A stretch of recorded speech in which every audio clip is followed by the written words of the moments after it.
নমস্কার, Bengali film reviews চ্যানেলের তরফ থেকে আপনাদের সকলকে সুস্বাগতম। আজ আমরা রিভিউ করব সুদীপ্ত রয় পরিচালিত ব্যোমকেশ ও পিঞ্জরাপোল ওয়েব সিরিজটি। আপনাদের সঙ্গে আমি তন্ময়। হইচইয়ের এই নতুন ওয়েব সিরিজটিতে 4টি এপিসোড আছে। এটা শরদিন্দু বন্দ্যোপাধ্যায়ের চিড়িয়াখানা গল্পের দ্বারা অনুপ্রাণিত হয়ে লেখা। এই গল্পে দেখা যায় যে নিশানাথ, যে একজন অবসরপ্রাপ্ত জাজ, তার বাড়িতে বেশ কিছু পুরুষ এবং মহিলারা এমনি থাকে যারা অতীতে কোনো ক্রাইমের সঙ্গে যুক্ত ছিল।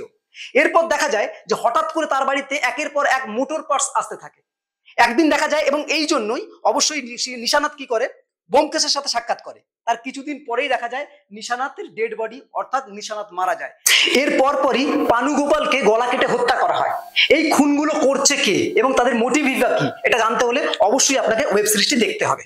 এবার যদি আমরা অ্যাক্টিং প্রসঙ্গে চলে আসি, সেখানে অবশ্যই বলতে হবে যে ব্যোমকেশ হিসাবে অনির্বাণকে বেশ ভালো লেগেছে, তার অ্যাক্টিংও খুব ভালো। তবে এবারের ব্যোমকেশে থ্রু আউট ওয়েব সিরিজ জুড়ে যেভাবে তার পেট খারাপ দেখানো হয়েছে, এই ম্যানারিজমটা কিন্তু অসাধারণভাবে ফুটে উঠেছে। মানে অন্যান্য ব্যোমকেশ থেকে একে কিন্তু আলাদা করে দিয়েছে এই একটা জায়গায়। এছাড়া ভাস্বর চ্যাটার্জি অজিতের ভূমিকাও কিন্তু খুব ভালো অভিনয় করেছে।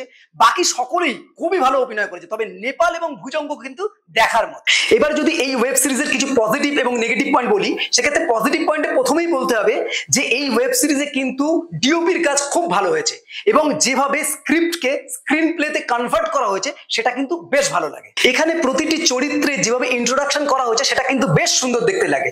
মানে যখনই কোনো চরিত্রকে দেখাচ্ছে তখনই হয় তার ফ্ল্যাশব্যাকে বা ন্যারেশনে তার অতীতটাকে দেখিয়ে দেওয়া হচ্ছে। এটা কিন্তু বেশ ভালো, বেশ সুন্দর লাগে।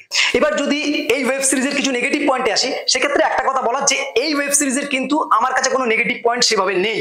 শুধু মনে হয়েছে যে ব্যোমকেশকে এবার চেষ্টা করা হোক আরো নতুন করে যদি ইন্টারপ্রেট করা যায়, এটাই কামনা। বাকি আর কোনো নেগেটিভ পয়েন্ট আমি দেখতে পাইনি। এই ওয়েব সিরিজের সকলের অ্যাক্টিং বেশ ভালো লাগে। এছাড়া এর বিজিএম, এটা কিন্তু এই স্টোরির সাথে দারুণ জেল করেছে। এই হলো ওভারঅল রিভিউ। এরকম আরো নতুন নতুন রিভিউ যাতে বেঙ্গলি ফিল্ম রিভিউজ দেখতে থাকুন। আপনাদের গুরুত্বপূর্ণ মতামত আমাদের কমেন্ট বক্সে অবশ্যই জানান। বেঙ্গলি ফিল্ম রিভিউজ সোশ্যাল মিডিয়াতে সব জায়গায় অ্যাভেলেবেল আছে, সেখানে আপনারা আমাদের ফলো করতে পারেন। বাংলা সিনেমাকে এগিয়ে রাখুন, বাংলা সিনেমার পাশে থাকুন। Thanks for watching.